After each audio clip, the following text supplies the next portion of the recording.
हल्ली साधारणपणे एक्सपिरियन्स आहे वगैरे कोणालाच काही माहिती नाही. पण जी ऑनलाईन ॲप्लिकेशनची सिस्टीम वर्षानुवर्ष मुंबईत होती, पुण्यात होती, मला वाटतं ठाण्यात होती, नागपूर, नाशिक ह्या काही ठराविक शहरांमध्ये होती.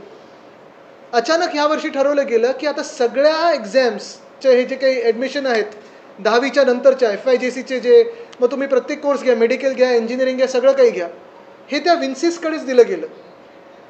आणि मग 21 मेला जेव्हा पोर्टल सुरू झालं तेव्हा पहिल्याच दिवशी क्रॅश झालं. ऑनलाईन जे काही तुम्हाला फॉर्म भरायचे होते ते क्रॅश होत होते, त्याच्यात गडबड होती.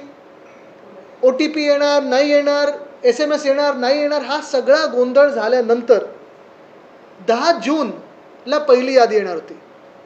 पहिली यादी आली का? तर नाही आली. अजूनही विद्यार्थी 25 लाख विद्यार्थी महाराष्ट्रातले हैराण आहेत, स्ट्रेसमध्ये आहेत, टेन्शनमध्ये आहेत की ॲडमिशन मिळणार की नाही मिळणार. मग सांगितलं 26 जूनला लागणार. 26 जूनला आली का यादी? तर नाही आली. आता 26 जून जाऊन 2 दिवस झालेले आहेत. आज तारीख 28. सांगतात आज येईल, कदाचित 30 तारखेला येईल. आज कदाचित लागूही शकते यादी, किंवा 30 तारखेला लागू शकते, किंवा पुढेही जाऊ शकतं.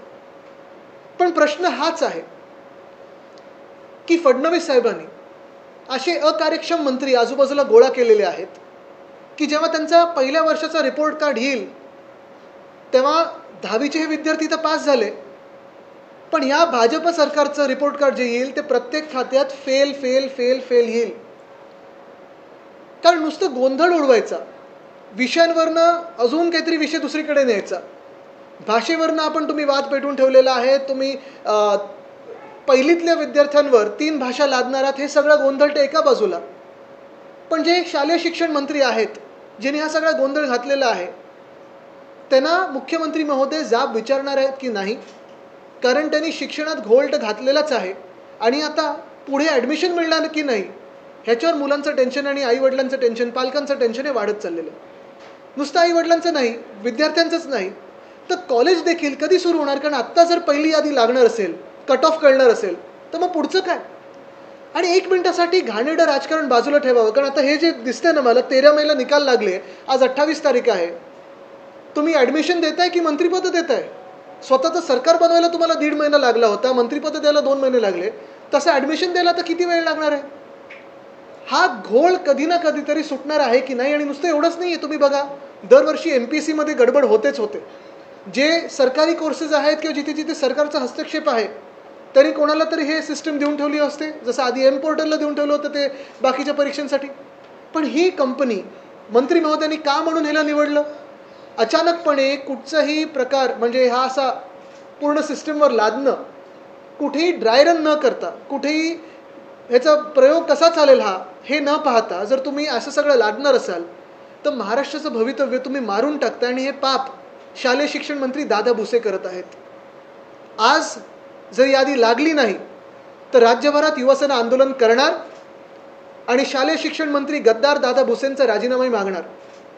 त्यांना काय क्षमता त्यांच्यात पाहिली आणि शालेय शिक्षणसारखं खातं मोठं दिलेलं आहे की हा कोअलिशन धर्म हे पाळत आहेत, पण कोअलिशन धर्मामध्ये देखील क्षमता तुम्ही पाहता की नाही पाहत?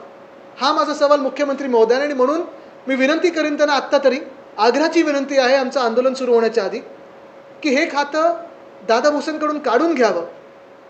त्यांना मंत्री म्हणून कोअलिशनचं तुमची काही अडचण असेल तर तुम्ही नुसतं मंत्रिपद ठेवावं त्यांच्याकडे, पण खातं ठेवू नका. कारण ते कृषी खात्याचे असताना देखील आम्हाला विनंती केली होती की मला खातं आवडत नाही, मला बदलून द्या. मग मागच्या वर्षी आपल्याला आठवतं MSRDC वगैरे त्यांच्याकडे होतं.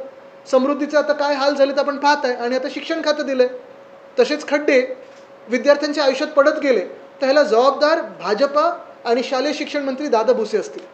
गेल्या काही काळापासून शिक्षण खात्यातला जो घोळ आहे तो संपत नाही, त्याची मालिका सुरू आहे. अगदी हिंदी भाषेच्या सक्तीपर्यंत तुम्ही आता जो मुद्दा मांडताय तिथपर्यंत. नक्कीच, पण हा घोळ ह्याच्यासाठी जबाबदार कोण आहे? मंत्रीच आहेत ना जबाबदार.